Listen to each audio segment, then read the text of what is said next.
Hey everybody, it's Moonhorse here yet again. Time for more stories. Are you excited? Because I'm excited, and let's do it. This is from Reddit user Skullgirl Gamer.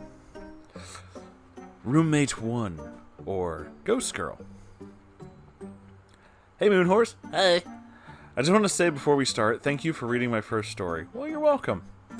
I'm touched, and it's cathartic to get all this off my chest. The story is about Roommate 1, who I mentioned in Toxic Friend Story. This is a brief and slightly more comical story. Also, if I remember a few things about TF, then I'll mention it. But enough stalling. The cast, BF is as before, me is, no shit. GGD is Ghost Girl's dad, GGM is Ghost Girl's mom, and GG is Ghost Girl, or Roommate 1. But, for this, she has her own name. So on to the story. So Gigi isn't really a friend of mine, but my BF's friend from high school. They knew each other, and him being the dorky perv had a crush on her. We ran into her again out of high school, and we started talking, and I thought she was cute and independent and open-minded. So, what do you think? She's adorable, can we keep her? Only if you behave. This is more of a joke between me and the boyfriend. He knows that I'm bi, and he doesn't care. He and I openly check out other people because we know at the end of the day, we'll always come home to each other. Actually, what made me more impressed was that he took flirting from a drunk gay man with class and even gave him a peck on the cheek. Previous partners were turned on by the fact that I'm bi because two girls are hot, but then gay bash any man that even so much as gave them a compliment on their shirt. Oh, I know these people well. So yeah, I'm a bit smitten with him. Enough praise, onwards. So we start to include her in plans to move out since she's 25 and wanted out as well. And at the same time, I was 22, BF's 23, so we started looking for places in close areas. And an interesting note. BF made it clear that he didn't want any of us to live close to any of our old homes. We're adults now. We're going to do this ourselves. So we found an apartment complex that was close to all of our jobs. Then came the fun part. Getting Gigi up to snuff. So Gigi is Chinese, and I feel like this info is only relevant because I wonder if it's a cultural thing on how her parents acted. They wanted her to stay at home and live with them, and so basically Gigi didn't have any of her documents. Birth certificate, social security card, state ID, and we had to help her get copies. That's weird. But apparently her parents had them, but weren't going to give them to her. That's weirder. Her mom said that she wasn't ready to move out because she's too naive, and her father said she'll only get herself hurt. She's not smart enough to live on her own. Ow. These were a few things that they said to her, and we overhear while picking her up. So BF and I took it upon ourselves to try to get acquainted with her parents. And from what I was informed, they didn't like me. They didn't like my weird, loud personality. All I did was tell them about where we were planning on living. I digress. The day finally comes, and we move in. And like in the TF story, BF and I sleep there, and she goes home to stay at her parents' house. BF and I are so drained that we sleep on a mattress with no sheets on it. Still makes me laugh.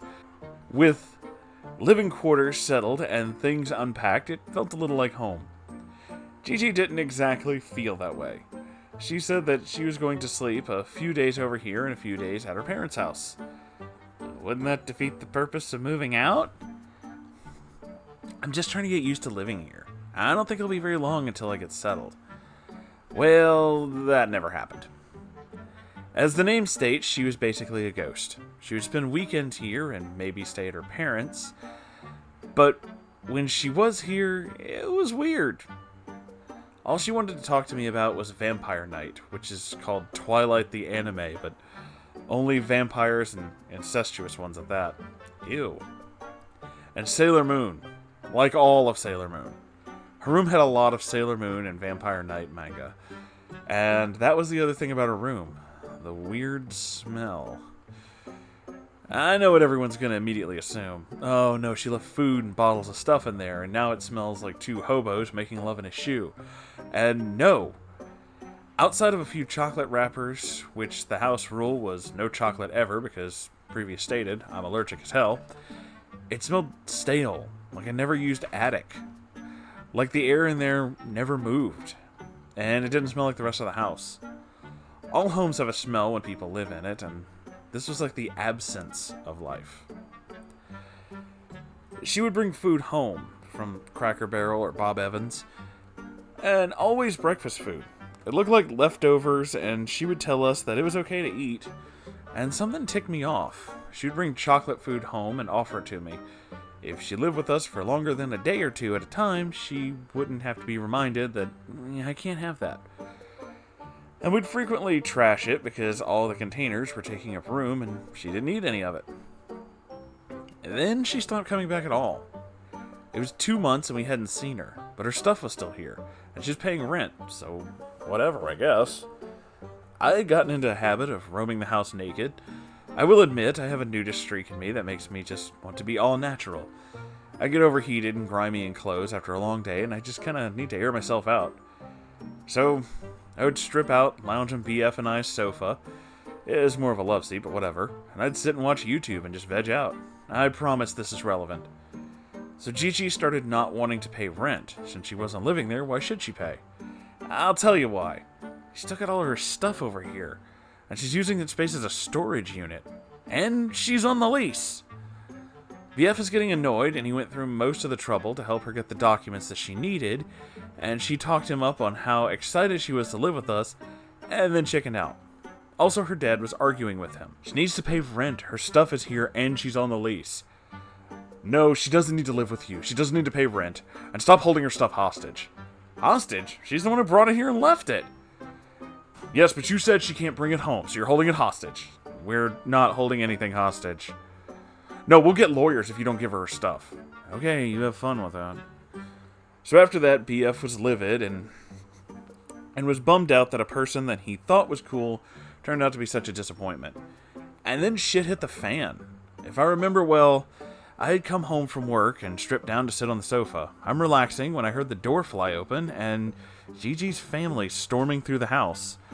Shocked, I covered myself with the couch blanket and fled to the room, but I called BF. Yeah, Gigi's family is here. Oh, hell no. What? I told them that when I'm home, they can get her things. Is the father there? Yeah, he just kind of stormed in, but when he saw me on the sofa, he turned around and left. As I tried to get dressed, I gotten some clothes on when I hear it. So, they've held my things hostage here. Those horrible people. Okay, that tears it. I throw the door open. Now picture, if you will, an angry white girl, topless, screaming at you to get the hell out of her house. Yeah, I flashed out of spite. And I think I got some white trash points to boot. But it worked.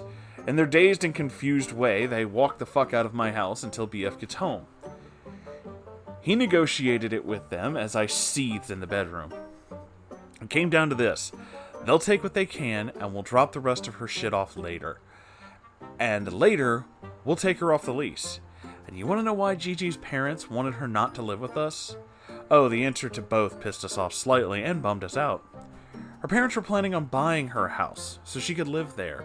And when reflecting on it, I came to a few conclusions. Her parents seemed like they didn't want her to fly the nest, always wanted her to stay dependent on them. She was 2 years our senior, and yet she was still acting like a defiant high schooler. The girl I met that had the fire and determination just wasn't there anymore.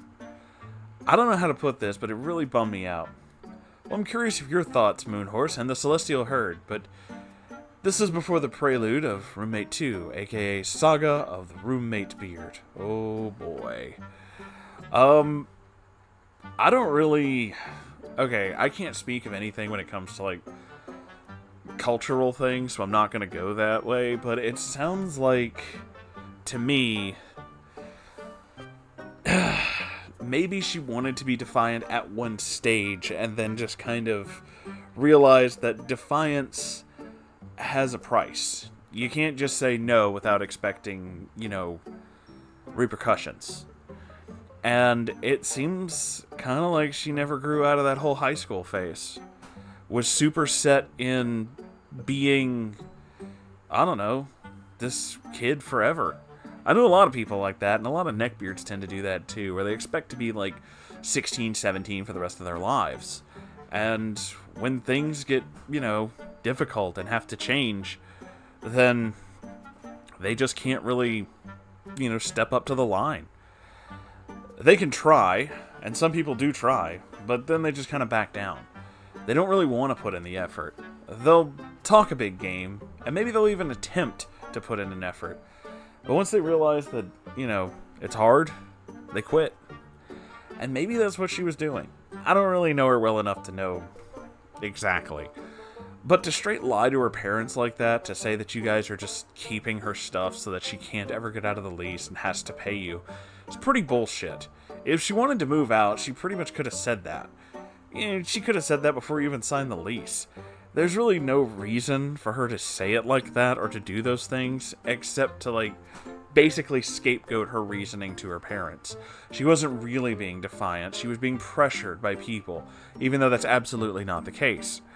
So, it kind of sounds like she just really didn't want to take responsibility for her rebellious action and kind of just wanted to blame it on somebody else. But maybe that's just my interpretation, and I could be wrong. But either way, thank you all for watching, and I hope you enjoyed this story. And if you have your own story that you'd like to send me, you can send it to r/Moonhorse Stories, or, if you want to keep the lights on in this place, you can donate to Patreon, or there's a merch store. I'd appreciate it either way. It's totally up to you. I love you all so very much. But before I forget, there is still an art contest going on. That is true. Yes, until the end of July 2019, there is an art contest. And it's for a bunch of different things, but the winner will have their image on a Moonhorse shirt. Now, again, to qualify this is a no-money competition. This is just for exposure, and there will be exposure. And as much as I hate saying just for exposure, that is kind of where we sit. We're a very small channel, trying to grow. We're very small.